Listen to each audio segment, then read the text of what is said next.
Olá, caros alunos do curso de Licenciatura em Computação da Universidade Federal do Piauí, na modalidade à distância. Sou o professor Renato Lima e mais uma vez tenho o prazer de encontrar com vocês nessa empreitada formativa, no estágio curricular supervisionado. Dessa vez, nossas discussões vão se voltar para a educação de jovens e adultos, o PROEJA, que é um programa do governo federal que se integra à educação de jovens e adultos, e à educação especial. Nessas discussões, a gente vai buscar contemplar aspectos relacionados às concepções teóricas, legais e históricas dessas frentes, dessas modalidades de ensino, aspectos didático-pedagógicos, políticas públicas, a dinâmica funcional, como é que isso opera na prática nos contextos escolares. E um ponto importante de nós termos claro desde o início é por que essa junção, esse pacote de contemplar três frentes, digamos assim, em uma única disciplina. Porque se nós formos pensar a ideia de uma sociedade inclusiva que nós vivemos hoje, a educação de jovens e adultos, ela faz parte dessa concepção e dessa proposta de sociedade inclusiva que nós vivemos.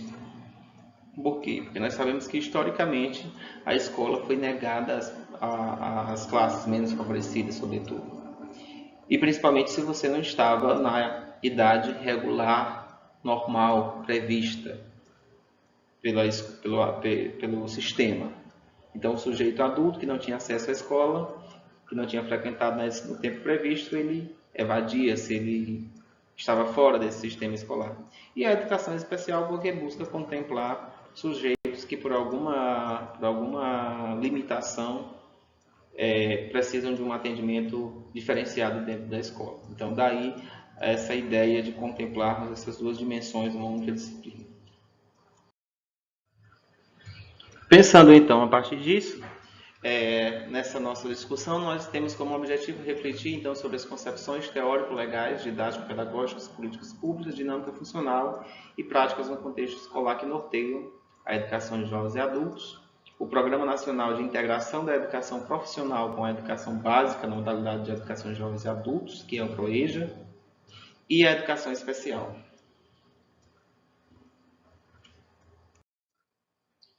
O princípio básico, então, para nós pensarmos uma sociedade inclusiva, tendo aí a educação como eixo que vai possibilitar essa inclusão social, é pensá-la que é um direito humano. Um direito humano que está aí legitimado em diversos órgãos, diversos documentos, em diversos referenciais, não apenas em esfera estadual ou nacional, mas em esfera mundial, que legitimam isso. Mas se nós formos tomar por uma base uma esfera nacional, nós temos a legitimação disso tanto na Constituição e do ponto de vista educacional na Lei de Diretrizes e Bases da Educação, LDB 9394/96, que reconhecem que todos os brasileiros de qualquer idade são titulares do direito à educação. Daí o investimento de uma proposta de governo, de um sistema que inclua todos esses sujeitos, de um sistema que busque estar garantindo condições para que esses sujeitos estejam dentro da escola, independente de qual seja a idade. No cenário da EJA na educação básica, é importante considerarmos que o estudante, esse sujeito da EJA, uma palavra que aparece de forma muito forte nessa discussão de educação de jovens e adultos, é sujeito, que nós concebemos justamente esse sujeito que é parte desse processo, justamente um sujeito que não é assujeitado, como algumas teorias de discurso colocam, mas é um sujeito que é parte, que ele é parte desse processo, ele é protagonista desse processo. Então, para que esse sujeito consiga, que está vindo dessa situação de negação de seus direitos sociais, para que ele se sinta parte desse processo, é preciso primeiro que se considere essa cultura desse aluno, esse conteúdo que precisa ser ensinado pela escola convencional, pela escola básica, ele precisa se integrar à cultura do aluno. Então, o estudante deve ter acesso aos conhecimentos que todo indivíduo que frequenta a escola na idade convencional está recebendo. No entanto, uma coisa que precisamos ter muito clara é que todo esse conteúdo, ele precisa integrar-se a essa parte cultural que o aluno traz. Por exemplo, nós temos um aluno na educação de jovens e adultos. O primeiro desafio que eu considero que existe são as duas faixas etárias que existem dentro dessa sala de aula. Nós temos o jovem e o adulto. E seja por quais razões forem, o jovem está lá muitas vezes. O que eu tenho? O jovem, né, a partir de 18, 19 anos, 20 anos, que está lá porque talvez ele evadiu-se da escola regular por um abandono, por algum envolvimento em uma situação de marginalidade ou qualquer tipo de coisa, e que não teve muito interesse em frequentar a escola. E nós temos uma outra faixa etária aí, o adulto, quando eu coloco adulto, já vai uma faixa etária maior para uma pessoa mais idosa, que é aquela pessoa que não frequentou a escola, não porque não quisesse, porque não se interessou, mas porque não teve acesso. São os nossos pais, os nossos avós, são pessoas que não frequentaram a escola e que hoje sentem essa vontade, que não é raro você escutar muitas pessoas idosas dizerem que querem aprender a ler antes de morrer. Por quê? Porque a realidade do analfabetismo, ela é bastante cruel. O sujeito letrado, nós que fazemos parte dessa categoria de letrado no sentido de ter o domínio do código, o nosso discernimento e a nossa fluência no mundo das letras é muito tranquilo. Mas você imagina as situações, as negações dos direitos básicos e os empecilhos no cotidiano que uma pessoa que não sabe ler passa. Então nós temos aí um primeiro conflito que eu vejo interno dentro da sala de aula. Nós temos o jovem e o adulto. O jovem que está lá, nem sempre, é claro, isso não é regra, mas ele está lá muitas vezes, ele está lá por uma situação que no período regular ele não teve o interesse, ele não teve o empenho devido com a escola, e agora ele vai para a modalidade de educação de jovens e adultos. E o adulto que está lá, já numa idade um pouco mais avançada, buscando na escola uma oportunidade de ampliar a sua visão sobre o mundo, de conquista social. Então, outro aspecto importante, conhecer o mundo em que vive para poder agir sobre ele com consciência crítica e efetividade, sobretudo em nosso tempo. Não pode dispensar a escolaridade plena. Então, essa ideia de adquirir uma consciência crítica, não é? Isso é um termo que nos remete muito a Paulo Freire, quando pensou em modelos e propostas de alfabetização para pessoas adultas, não é? Adquirir uma consciência. A educação ela vai trazer justamente essa consciência crítica sobre o mundo. Sair dessa condição de alienamento, de alienação, para uma condição de tomar partido sobre sua própria vida, sobre suas decisões. Então, importante também considerar conteúdos de aritmética e matemática vão muito além das 4 operações. A geografia e a história do Brasil e do mundo são conhecimentos significativos para um posicionamento ante a sociedade e o mundo que participamos. Então, não é apenas ensinar a matemática pela matemática. O 1 mais 1 são 2. Mas ensinar em que contexto de mundo isso vai ser importante para eles. Aprender geografia e história, muito mais do que em qualquer outra modalidade ou faixa etária de ensino-aprendizagem, deve ter um contexto situado. Um contexto dentro da realidade de mundo que esse sujeito vive. Não é aprender uma história datada, né, em períodos fechados, mas uma história que faça uma relação com o contexto de vida dele. Aprender conhecimentos que possam ser significativos, que possam contribuir para um melhor desempenho, uma maior facilidade de crescimento dentro desse contexto.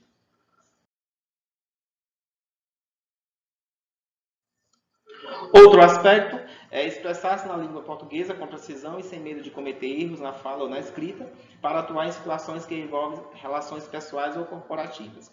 Esse aspecto eu considero o mais importante e determinante para o processo de inclusão. Por quê? O que nós sabemos? A língua ela é um elemento que favorece a inclusão ou a exclusão social. Porque essa noção do erro, que tradicionalmente foi construída na sociedade, e a escola, por ser parte dessa sociedade, não escapou dessa visão, muito pelo contrário, é que a escola fez e que ela faz ainda muito é reproduzir a noção do erro, vai garantindo sistemas de estratificação entre aquele que sabe falar bem e aquele que não sabe falar bem. E por essa visão excludente, quem é que sabe falar bem? São grupos, são classes sociais economicamente favorecidas que tiveram acesso a uma escola que proporcionou isso. E quem não sabe falar, isso por essa visão, é quem não teve acesso à escola e, portanto, pelas condições de desigualdade, nós sabemos quem está numa classe social e econômica menos favorecida. Então, essa visão do cometer do erro, ela precisa ser vista sob esse aspecto. Essa noção de erro, ela parte de uma visão. Existem hoje, dentro das correntes de estudos da linguagem, as abordagens socio-interacionistas, que é dela que nós partimos para falar isso, essa concepção do erro, ela é vista nesse sentido. O sujeito, ele anuncia de um lugar social de onde ele vem, de um contexto histórico, social, político, ideológico. E, portanto, essa fala e essa escrita, ela vai ser fruto desse contexto. E aquele sujeito que vive, como, por exemplo, que vive em uma comunidade, que tem uma cultura muito forte, uma cultura que vai ser expressa pela fala, é inevitável que ele chegue à escola com expressões, com termos que não estão dentro do padrão normativo da gramática. E aí atentando para um aspecto, que a gramática, aquela que a escola tenta nos impor, nos colocar como um grande mandamento, ela na verdade é apenas uma das formas de comunicação e de legitimação dessa escrita na sociedade. Ela é apenas uma. Não quer dizer que ela seja a detentora de todo o processo. Bom, nesse aspecto é importante o acesso a conhecimentos importantes próprios das ciências naturais e exatas, que explicam as coisas materiais, a fórmula de um remédio, a composição de uma bebida, o som de uma corda de violão. Ou seja, as diferentes áreas do conhecimento, a história, a geografia, o português, as ciências naturais, elas devem ser aplicadas no sentido funcional.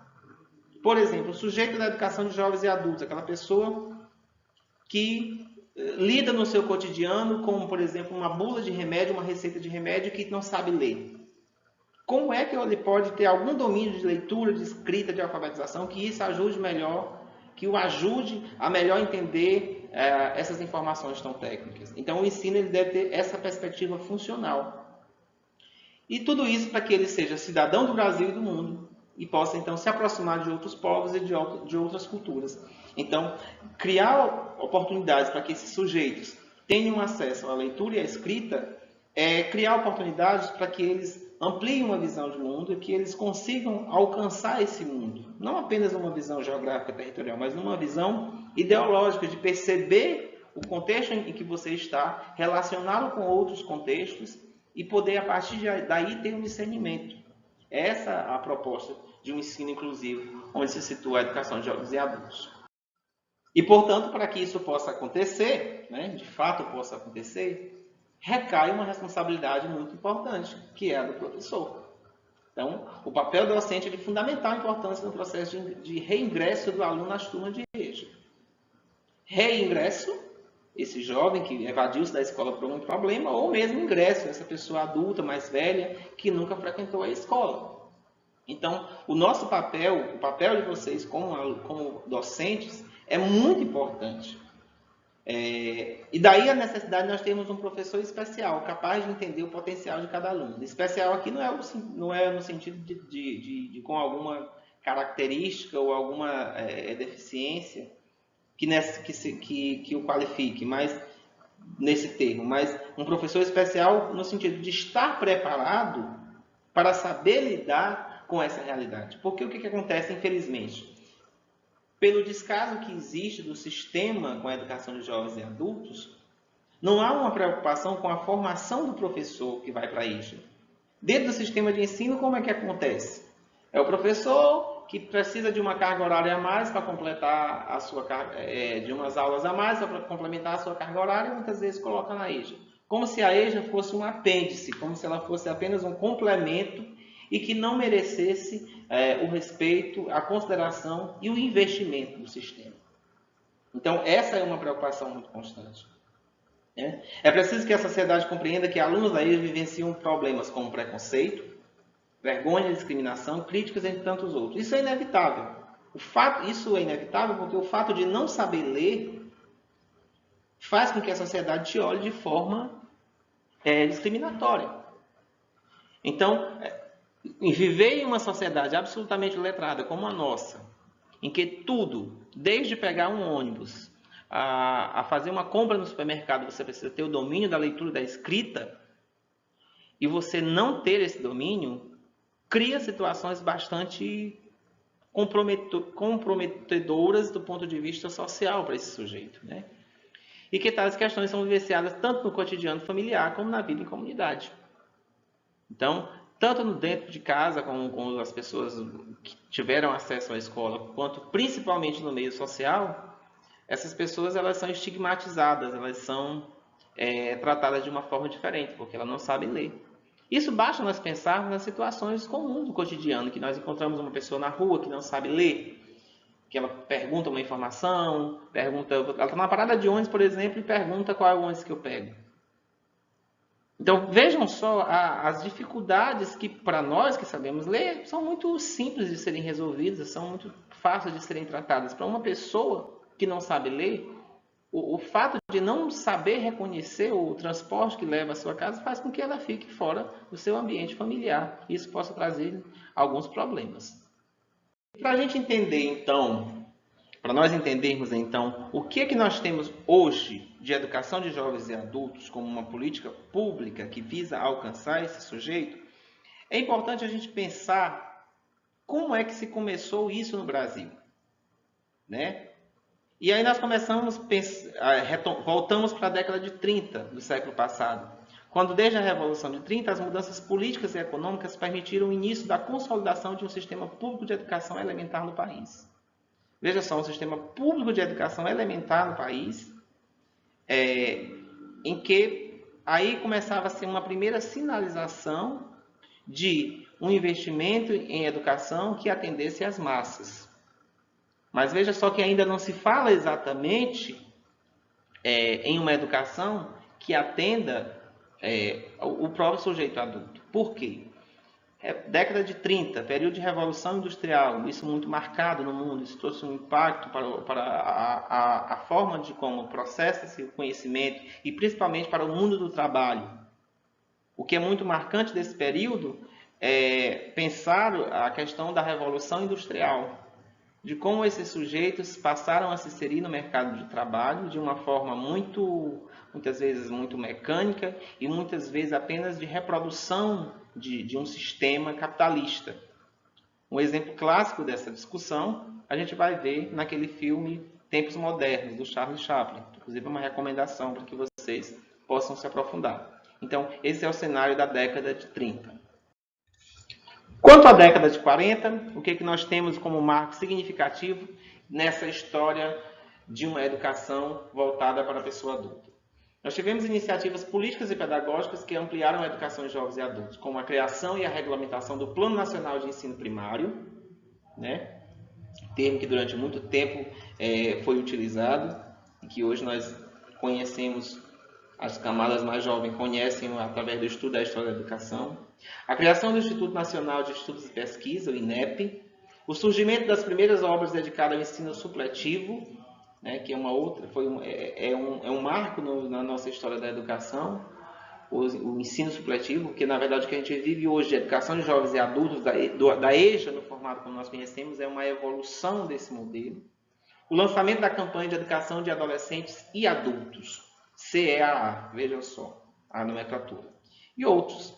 Este conjunto de iniciativas permitiu que a educação de adultos se firmasse como uma questão nacional. Então, década de 40, por todo esse investimento de órgãos e de sistema, começou-se então a pensar essa educação como uma questão nacional, uma questão que precisa ser vista dentro do país como uma forma de diminuir e de erradicar e de minimizar o problema do analfabetismo na nossa sociedade, que é um problema que nós percorremos, vivenciamos ainda hoje, em pleno século XXI, com tanto avanço, com tanta tecnologia, o analfabetismo ainda é a grande ferida da sociedade. E que todos os sistemas que se propõem a serem desenvolvidos, todos os países, todas as nações, elas precisam caminhar no sentido de erradicar esse problema. Década de 50, nós temos então a criação da Campanha Nacional de Educação Rural. inicialmente ligada à campanha de educação de adolescentes e adultos, criada na década de 40. Essa campanha caracterizou-se no período de 1952 a 56 como uma das instituições promotoras do processo de desenvolvimento de comunidades no meio rural brasileiro. E aí um marco importante nós pensarmos, fazemos uma relação com a proposta que se tem hoje da educação do campo, inclusive o curso de licenciatura em educação do campo, que é pensar uma proposta de ensino que reconheça e valorize a condição desse sujeito no campo. Diferentemente de um modelo de educação que durante muito tempo vigorou no Brasil, que era tentar implementar no campo um modelo que funciona na cidade, no contexto urbano. Considerando aí que a gente precisa ter em mente que são realidades, são contextos socioculturais diferentes. Então, são sujeitos que precisam ser reconhecidos, vistos e valorizados pela dinâmica sociohistórica em que eles vivem. Então, não dá para nós pensarmos um modelo feito para uma educação urbana, com o sujeito dentro desta cultura, e simplesmente sem pensar em nenhuma alteração, sem nenhuma adequação, implementar isso no campo, na educação rural. Década de 60, então, nós temos o Estado associado à Igreja Católica. Deu um novo impulso quando foi criada as campanhas de alfabetização de adultos. Então, a Igreja Católica ia aparecendo mais uma vez na história da educação do país como grande incentivadora e como grande mentora de propostas de ensino, como acontece até hoje. Na verdade, nós temos dentro do nosso país grandes instituições, desde a educação básica ao ensino superior, que são mantidas pela Igreja Católica, que tem um respaldo, que tem uma legitimação muito grande pelo trabalho que fazem. Então, década de 60, que ela começou a associar-se ao Estado aí para pensar nessas campanhas para acabar com o analfabetismo. Bom, é também na década de 60 que um novo cenário surge.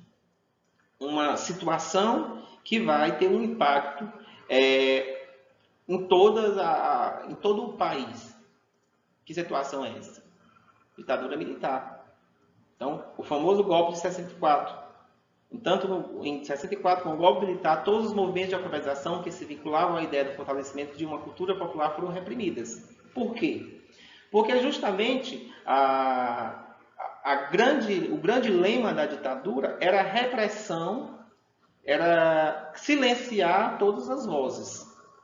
Então, se a ideia é reprimir, tirar a voz desse sujeito que está marginalizado, nós não podemos investir numa educação que traz esse sujeito de uma situação de negligência, de abandono pela escola, pelo período escolar que ele não frequentava, para dentro da escola. Então, houve nesse período, na verdade, um enfraquecimento dessa campanha, um enfraquecimento dessa ideia de uma educação nacional preocupada com a pessoa idosa. Uma pessoa adulta e o jovem, a parte que começa a se encaixar nessas faixas etárias.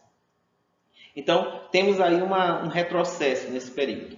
E se nós formos pensar em termos de todos os aspectos da sociedade, seja educação, saúde, cultura, a ditadura militar ela tem repercussões muito fortes, principalmente no sentido negativo, por justamente reprimir esse discurso que hoje a gente tenta trazê-lo de forma muito intensa, que é de valorizar a cultura do sujeito, de que esse sujeito, para que ele se sinta acolhido, esse aspecto cultural, ele precisa ser, antes de tudo, valorizado dentro da escola, para que em seguida se tente desenvolver um trabalho pedagógico. Dentro desse percurso, então, década de 70, ainda sobre a influência da ditadura militar, marca o início das ações do Movimento Brasileiro de Alfabetização, o MOBRAL, bastante conhecido por todos nós, né? Dentro dos estudos recentes de história da educação do país, que era um projeto para se acabar com o analfabetismo em apenas 10 anos. Veja só, um projeto ousado, né? Ousado por quê? Pensarmos as condições de recursos, de acesso à educação pública no país, em um contexto de regime militar, em apenas 10 anos, sabendo-se que a educação é processo, é investimento, é uma proposta bastante ousada. É uma proposta que teve bastante um pensamento bastante avançado, porque em apenas 10 anos acabar com o analfabetismo em um país de uma dimensão populacional e territorial como o Brasil é um grande empreendimento. Após esse período, quando já deveria ter sido cumprida essa meta, né, final da década, o censo divulgado pelo IBGE registrou 25,5% de pessoas analfabetas na população de 15 anos ou mais. O programa passou por diversas alterações em seus objetivos, ampliando sua área de atuação para campos como a educação comunitária e a educação de crianças.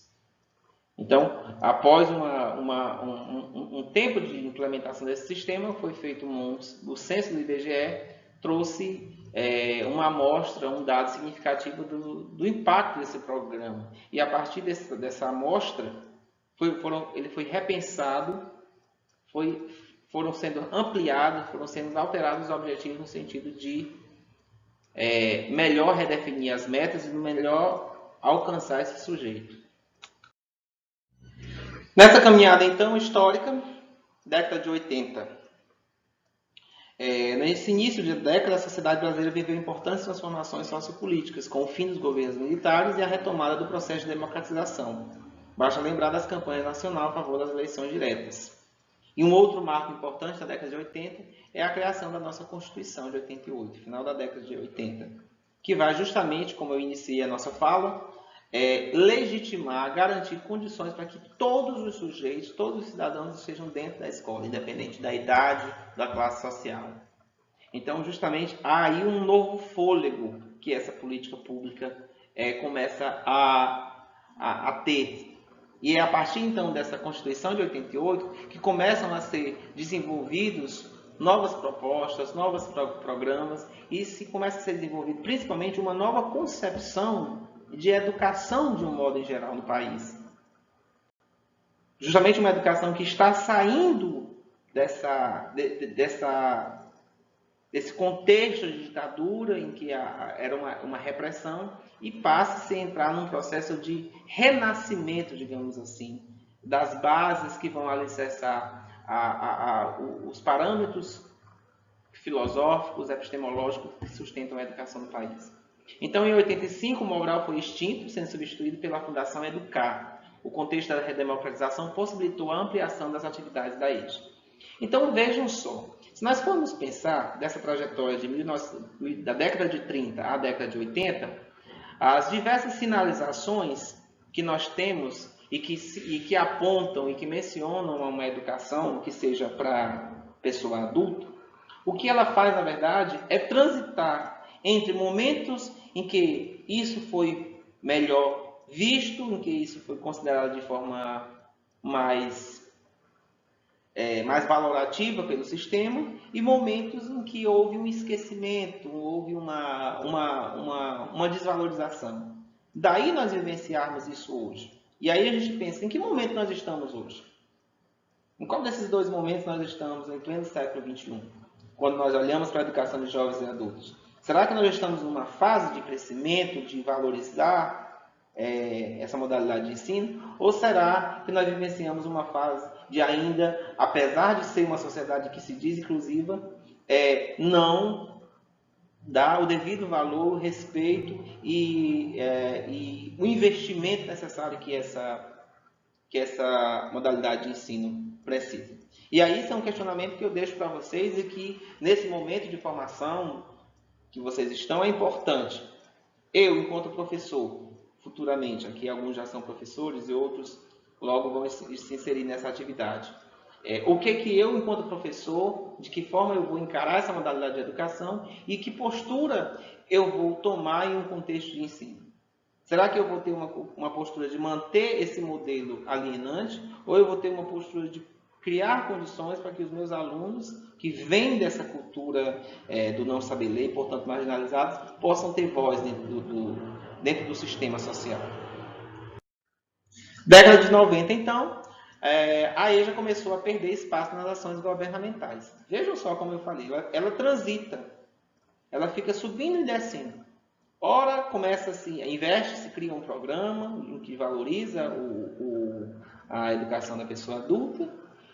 Em outra década, pela mudança de governo, e aí entra uma coisa que é muito característica do nosso país, o investimento governamental em programas de educação. Por que os governantes eles preferem investir em algo que seja mais concreto e que o sujeito veja ali? Porque a educação é processo. Então, o governante que está aqui hoje, ele investir nessa camada da população, ela só vai dar a resposta que ele precisa em termos de eleição, digamos assim, daqui a alguns anos, e possivelmente, então, ele não esteja mais no governo. Então, ele prefere construir uma ponte, construir um prédio, construir uma própria escola, do ponto de vista físico, porque está ali a materialização para ele poder dizer, eu fiz alguma coisa. Mas a educação não, a educação é projeto, é processo. Então você planta hoje para nascer algumas décadas depois, alguns anos depois. Então por isso que, por mais que seja o carro-chefe da fala dos governantes, na prática a educação passa por muitos percalços. Então, em março de 1990, com o início do governo Collor, a Fundação Educar foi extinta. Vejam só, ela foi extinta. E todos os seus funcionários colocados em disponibilidade, que é uma outra cultura no país. Os órgãos, as instituições, elas são extintos e os funcionários ficam em disponibilidade, são remanejados, ou não, muitas vezes, e continuam recebendo pelo sistema. Isso é também uma cultura que durante muitos anos prevaleceu no país. Em nome do enxugamento da máquina administrativa, a União foi se afastando das atividades da EJA e transferindo a responsabilidade para os estados e municípios. Então, vejam só, é muito semelhante ao que se vive hoje. Na nossa sociedade hoje, nós temos escutado muito recentemente a ideia de fazer um enxugamento, fazer uma contenção de gastos. E de onde é que se tira? Não é do salário dos deputados, nem dos senadores, não. Vamos tirar da população, principalmente nos serviços básicos, como saúde e educação. Então, isso não é de hoje, não é uma cultura do século XXI, é a cultura que já vem de muito tempo. Então, nesse período, a União deixa de se preocupar com essas atividades e transfere para os estados, para os municípios, que têm um poder menor economicamente, em termos de atuação, comparado à União. Então, aí é que fragilizou essa modalidade de ensino, esse cuidado com a educação da pessoa adulta. E, atualmente, a partir dos anos 2000, nós temos como significativo, em janeiro de 2003, o MEC anunciou que a alfabetização de jovens e adultos seria uma prioridade do governo federal. Para isso, foi criada a Secretaria Extraordinária de Erradicação do Analfabetismo, cuja meta é erradicar o analfabetismo durante o mandato de 4 anos do governo Lula. Isso, então, desde o primeiro mandato do governo Lula, foi justamente tentar resgatar. Então, vejam só, década de 90, houve um esquecimento. Mudança de governo, anos 2000, justamente cria uma secretaria extraordinária. Então, vamos botar para cima agora a discussão em torno desse tema. Então, vejam só como a dificuldade de até hoje nós legitimarmos e de se ter um consenso quanto a desenvolvimento de práticas pedagógicas, políticas públicas, ela ocorre na educação de jovens e adultos por esse motivo. Porque, ao contrário de outras modalidades de ensino, que desde quando surgiram, elas foram só se ampliando, foram aperfeiçoando, foram sendo cada vez mais pensadas como importantes, como, por exemplo, o ensino superior, né? Como, por exemplo, o ensino fundamental, o ensino médio, que elas vêm sendo ampliadas, construídas, desde que surgiram, no sentido de melhorar. A educação de adultos, ela passou por períodos em que ela foi dada como esquecida, porque não era prioridade do governo. Então, isso fez com que fosse sendo difícil, cada vez mais, a construção de uma identidade mesmo dessa modalidade de ensino. Então, rapidamente, o que a gente pode perceber é que nessa trajetória histórica das políticas para a EJA, é que ela é construída por políticas frágeis, né?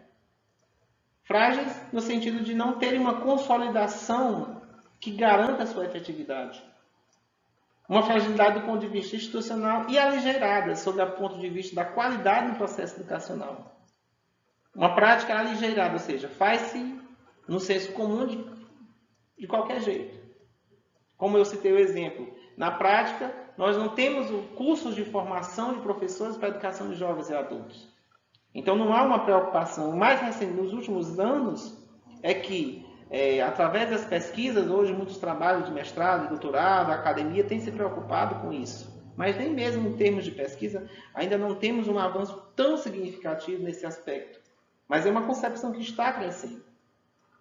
Assim, ao longo de sua história, as ações de âmbito nacional foram, na maioria das vezes, caracterizadas pela ausência de continuidade, materializada sob a forma de campanhas, movimentos, programas ou projetos.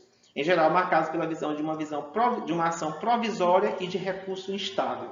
Ou seja, essa descontinuidade, essa falta de uma sedimentação da ideia de uma educação para o jovem adulto como necessária, como importante para que essa sociedade ela consiga incluir esses sujeitos, ela sempre foi muito difícil de ser construída. Então fez com que esse programa ele fosse sempre algo muito instável. Ora ele está aqui sendo investido, ora você tem a impressão de que ele está crescendo, ora você percebe um certo esquecimento por parte do governo. Isso repercute diretamente no processo de aprendizagem, portanto, nessa inclusão, nessa falsa ideia de inclusão do sujeito na sociedade. Bom, então, como parte desse processo de investimento que houve a partir dos anos 2000, com a educação de jovens e adultos, pensou-se então, surge então, em 2004 a 2006, o Programa Nacional de Educação Profissional integrada à educação básica na modalidade de jovens e adultos. E veja que é uma proposta grande, né? Que tem suas bases lançadas no Decreto 5.154, de 23 de julho de 2004, e sendo instituído pelo Decreto 5.840 de 2006. Tais documentos orientam no contexto de embate pela superação da histórica dicotomia entre formação profissional e educação geral. Então, justamente, integrar aí a educação profissional, que sempre esteve, que no Brasil vigorou, atrelada ao ensino médio, né? A modalidade de educação de jovens e adultos. Porque se eu tenho um sujeito jovem e adulto, é um sujeito que também está inserido no mercado, que está inserido ou precisa, deve ser inserido ao mercado de trabalho. Daí essa necessidade, essa lógica bastante oportuna, bastante coerente entre a educação profissional aliada à educação de jovens e adultos, essa modalidade básica de ensino, para que esse sujeito adulto tenha uma formação, um acesso à escola e ao mesmo tempo uma preparação para a atuação profissional, para que ele possa, como qualquer sujeito social dentro desse contexto, ter condições de subsistência e de melhorar suas condições de vida. Então vejam só, isso é parte de um projeto, é uma ideia que surge a partir dos anos 2000, quando voltou-se a investir na educação de jovens e adultos.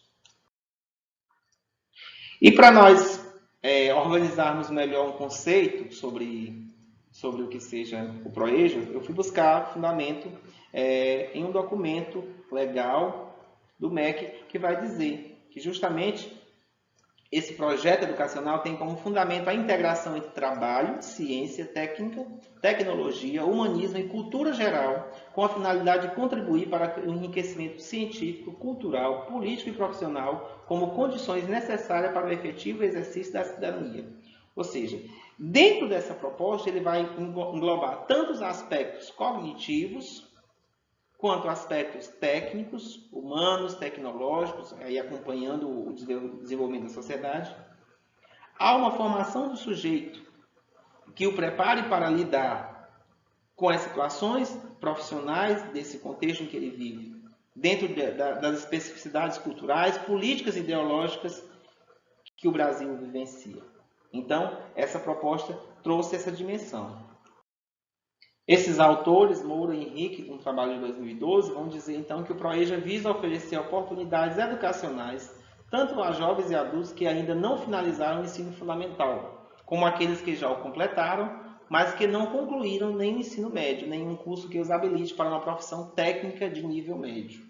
ou seja, que possa se inserir no mercado de trabalho e que possa exercer uma profissão de modo que ele garanta a dignidade e a cidadania plena, como é proposto na Constituição. Então vejam só, que tudo isso, essa ideia do PROEJA, dos diferentes programas que têm surgido desde a Constituição de 88, eles buscam alcançar aquela máxima que a Constituição traz, que é no sentido de ter uma educação que contemple a todos os sujeitos, independente da classe social ou da idade.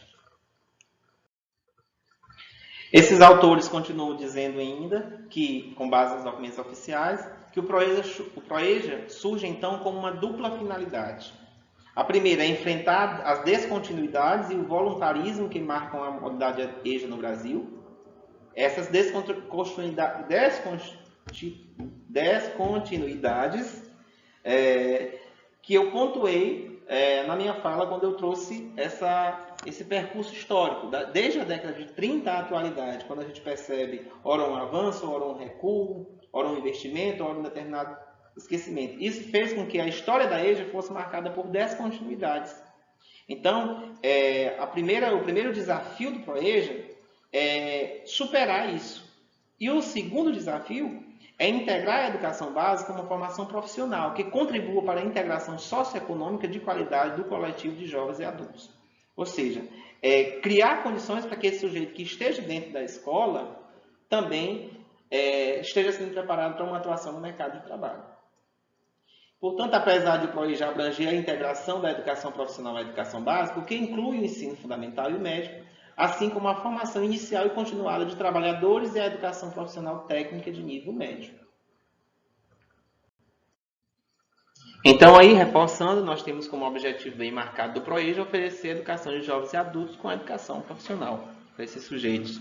O público são, portanto, jovens e adultos que não tiveram a oportunidade de cursar o ensino fundamental ou o ensino médio na idade regular e que busquem também uma profissionalização. Então, na verdade, para nós entendermos, o PROEJA que o diferencial do PROEJA é integrar essa ideia de uma profissionalização às bases pedagógicas e à concepção da educação de jovens e adultos que já vinha sendo praticada. As possibilidades de oferta dos cursos de PROEJA dão-se no ensino fundamental, com qualificação profissional, no ensino médio com qualificação profissional também, e no ensino médio com educação profissional técnica. E então, dentre as diversas preocupações que esse programa teve, um deles foi a assistência estudantil ao aluno do PROEJA. É um benefício que os Institutos Federais de Educação, Ciência e Tecnologia usam para viabilizar a permanência do estudante no PROEJA. Então, muito semelhante a outros programas que acontecem hoje no Brasil, oferecer, como por exemplo o ProJovem, teve início no Brasil em 2009, oferecer um recurso financeiro, uma espécie de bolsa para esse aluno, para que ele permaneça frequentando a escola. Então, o valor desse recurso é regulamentado pelo Instituto Federal e a indicação do MEC é que esse recurso seja de no mínimo R$ 100 mensais. Outra forma de assistência estudantil é a garantia de transporte e alimentação para os estudantes. Então, veja, nós temos aí realmente uma educação que cumpre um papel assistencialista e um papel de buscar garantir formas, de buscar garantir meios para que esse aluno esteja dentro da escola. Então, é realmente uma proposta, uma oferta que busca incluir esse aluno, como eu falei para vocês desde o início.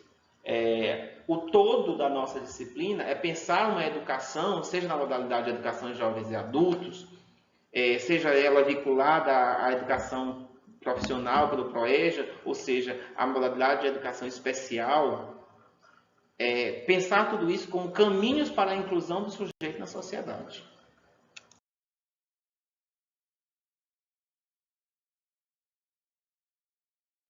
E aí, dando continuidade à nossa discussão, quando tratamos de educação especial, nós partimos primeiro de um contexto de negação e de exclusão e de negligenciamento à pessoa que, por algum motivo, alguma necessidade, alguma deficiência, precise de um apoio, de uma assistência dentro da sociedade, de um modo geral e da escola em particular. Porque o que nós temos desde o período da Idade Média, na história da humanidade, é uma negação ao sujeito que apresentasse de forma diferente do padrão normativo estabelecido pela sociedade. Então, na Idade Média, inclusive, as crianças que nasciam com algum tipo de deformidade física considerada pelo padrão da época, elas eram excluídas, mantidas isoladas, quando não mortas mesmo, eram isoladas e tidas como uma espécie de uma praga que merecia ser tirada da sociedade. Então vejam só que visão absolutamente radical que nós temos dentro dessa história da sociedade, do tratamento às pessoas com algum tipo de característica que venha a se diferenciar de um modelo previsto por uma sociedade extremamente normativa. Então, pensar a educação especial no Brasil, o desenvolvimento disso acontece no século XIX, no nosso país, quando os serviços dedicados a segmentos de nossa população, inspirados por experiências norte-americanas e europeias, foram trazidos por alguns brasileiros, que se dispunham a organizar e a implementar ações isoladas e particulares para atender as pessoas com deficiências físicas, mentais e sensoriais. Então, partir de um modelo de implementação trazido dos Estados Unidos, de uma visão, e da Europa, que já estavam mais avançados no tratamento dessa questão, o Brasil começou a pensar em escolas que atendessem às necessidades dessas pessoas. E é justamente nesse cenário que a história da educação de pessoas com deficiência no Brasil pode ser dividida em 3 períodos no nosso país, né? De 1854 a 1956, marcado por iniciativas de caráter privado, instituições ainda muito tímidas, buscavam atender às necessidades e às mais emergentes, de pessoas de classes sociais que podiam bancar isso, né, que poderiam prover algum tipo de educação nesse sentido, mantinham. E de 1957 a 93, definido por ações oficiais de âmbito nacional. Então, aí nós já começamos a ter políticas de governo pensadas nesse sentido. E de 93 para cá, caracterizado pelos movimentos em favor da inclusão social, né, da inclusão escolar, que é quando nós saímos de um paradigma de integração. Que paradigma é esse? Que coloca-se o sujeito dentro da escola e ele tem que se adaptar à escola, para alcançar um paradigma da inclusão, que é justamente o contrário. A escola que precisa se adaptar, ela precisa se adaptar para receber esse sujeito. Não é o sujeito mais que tem que se adaptar à escola, é o contrário. Então, daí o investimento em formação de professores, em práticas pedagógicas, em condições físicas, para que esse sujeito se sinta parte desse processo. E essa educação vai justamente, esse modelo, essa concepção, vai justamente partir do princípio de que todos precisam ter assegurados os seus direitos. E ter assegurados os seus direitos implica em criar condições para que, independente da sua deficiência, de uma característica que você apresente, você tenha acesso a essa educação. Daí que vai surgir a Política Nacional de Educação Especial, que tem como objetivos assegurar a inclusão escolar de alunos com deficiência, transtornos globais do desenvolvimento e altas habilidades, superadaptação, orientando os sistemas de ensino para garantir o quê? Acesso com participação e aprendizagem no ensino comum. E não é apenas acesso, é a participação, que é o de fato incluir. Esse sujeito tem que estar dentro da escola e participando efetivamente. E nisso vai ser muito importante o trabalho que é feito no atendimento educacional especializado, o AEE, que é uma oferta de ensino que acontece em um horário contraturno ao que o aluno estuda, ou seja, o aluno ele é matriculado na escola regular normal pela manhã e à tarde ele frequenta o AEE, que é o atendimento educacional especializado, que é quando ele tem atividades que vão complementar, não vão substituir. O aluno ele não deixa de ir para a escola regular, de ter a sua matrícula regular igual aos demais. Ele passa a ter um serviço de apoio, um serviço complementar. Ele frequenta a escola regular no período normal, seja manhã ou tarde, e no período contraturno ele frequenta esse atendimento educacional especializado, justamente pelas condições e pelo contexto e pelas necessidades que ele apresenta, né? Isso vai possibilitar a continuidade dos estudos e o acesso aos níveis mais elevados de ensino. Então, se houver esse investimento, se houver essa preocupação que a Política Nacional de Educação Especial traz, esse sujeito vai ter condições, por exemplo, de chegar ao ensino superior, que é o que nós vivenciamos hoje, casos que são divulgados pela mídia e que tem uma repercussão bastante significativa. Pessoas que, se nós voltarmos então para a minha fala anterior, que na Idade Média eram crianças que nasciam com alguma deficiência física, eram escondidas ou então mortas, porque eram consideradas uma aberração. Hoje essas pessoas, independente de qual seja a sua particularidade, elas estão aí tendo acesso ao ensino superior, a ter uma formação, portanto, ao mercado de trabalho. Então, é um período muito longo, é claro, mas um período que vem sendo marcado pela busca de legitimação desse direito. Então, se na educação básica há uma política de educação especial preocupada com isso, vai dando condições para que esse sujeito, em níveis em que requer dele um desenvolvimento e uma autonomia maior, como é o ensino superior, ele possa estar melhor preparado.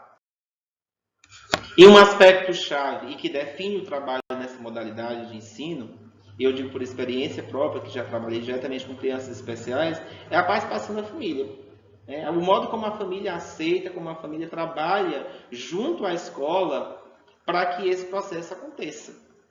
Porque não adianta de nada um projeto de governo, esse empenho da escola, dos sujeitos, dos atores que estão na escola, se a família, por exemplo, não aceitar que a criança precisa de um atendimento especial. Importante também a promoção da acessibilidade universal, urbanística, arquitetônica, dos mobiliários, dos equipamentos, nos transportes, na comunicação e na informação. Sobretudo, a adequação física da escola e dos recursos internos para que esse sujeito possa melhor se locomover. E aí uma coisa muito importante que a gente precisa ter claro, que eu oriento vocês quando forem para os campos de estágio, é que a adequação apenas física do espaço, ela é um falseamento da ideia da inclusão. Porque para que de fato aconteça a inclusão, não é apenas colocar rampas na escola, nem colocar uma faixa aqui, outra ali. É criar condições, sobretudo, para que esse sujeito que sobe, que entra na escola por aquela rampa, e não mais por um batente, que impediria ele entrar, ele se sinta parte daquilo ali dentro do conteúdo que está sendo ensinado. Porque se ele está lá dentro, e o conteúdo que a escola está ensinando, a ideologia que está sendo desenvolvida, não encontra a realidade sociocultural desse sujeito, ele vai ser ainda muito mais excluído. Porque imagine você estar num local, num determinado meio de convivência social, em que você não faz parte daquilo ali, que você não se sente como sendo bem-vindo. Então, essa a preocupação de uma escola inclusiva hoje. Então, para que isso aconteça, a necessidade de uma articulação intersetorial na implementação das políticas públicas, entre os diferentes setores da sociedade, o setor público e o privado, em diferentes eixos das esferas federal, governamental, de Estado e de município, para que isso aconteça. Não é uma ação que é deliberada apenas por um desses eixos. Todos eles precisam trabalhar justamente nesse empenho de ter uma sociedade inclusiva. É a sociedade que precisa ser inclusiva, não apenas a escola. A escola, por ser parte dessa sociedade, ela agrupa-se a esse processo. E como já mencionei, então, esse atendimento feito ao aluno, ele acontece como complementação, é como uma parte prática dessa educação inclusiva,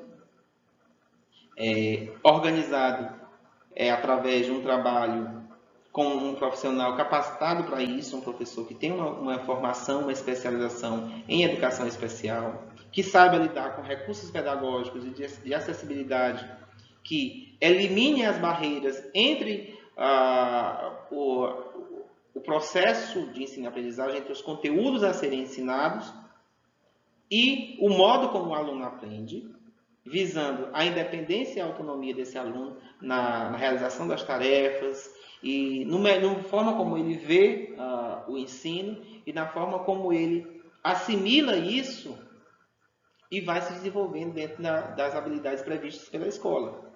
Porque ele não pode ficar à margem disso. Então, dentro dessa modalidade, dentro dessa visão, é preciso que haja uma adequação do currículo da escola para as condições de aprendizagem desse aluno, e não o contrário, que o aluno tem que se adaptar ao currículo. Então, é por isso que hoje nós pensamos em uma adequação pedagógica, em uma formação de professores que contemple isso.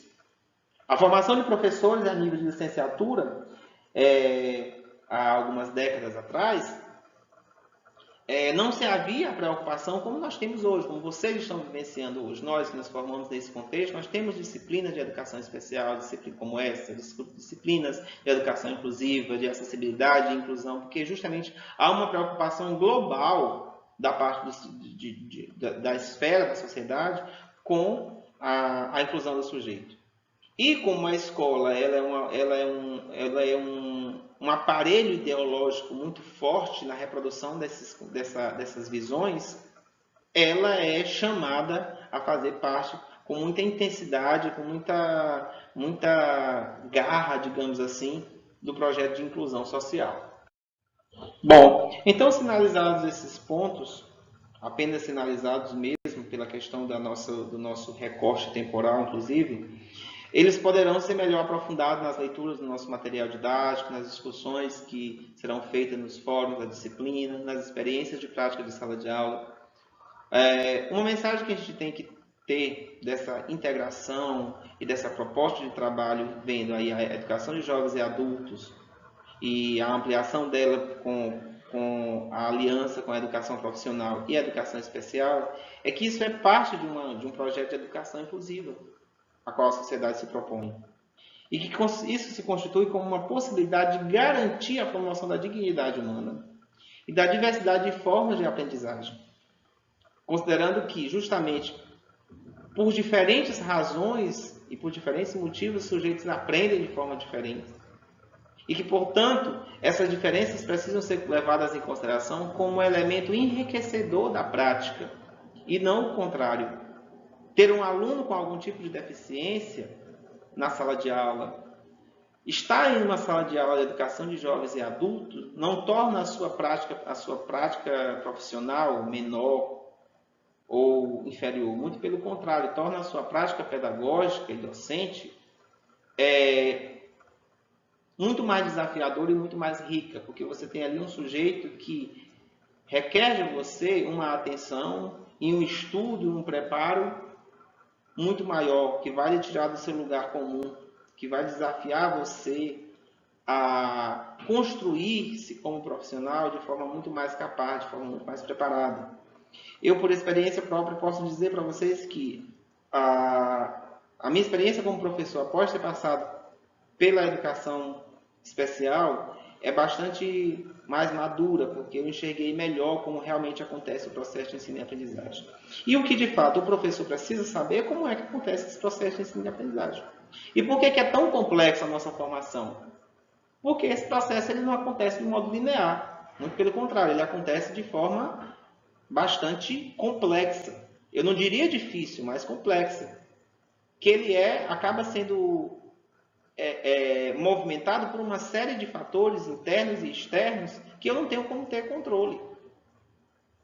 Então, quando eu entendo que esse processo ele é permeado por esses fatores todos, que alguns deles eu tenho controle. Existem questões que você tem controle dentro da escola. Pensar em como você vai avaliar, como você organiza a sua sala de aula, isso você tem como controlar.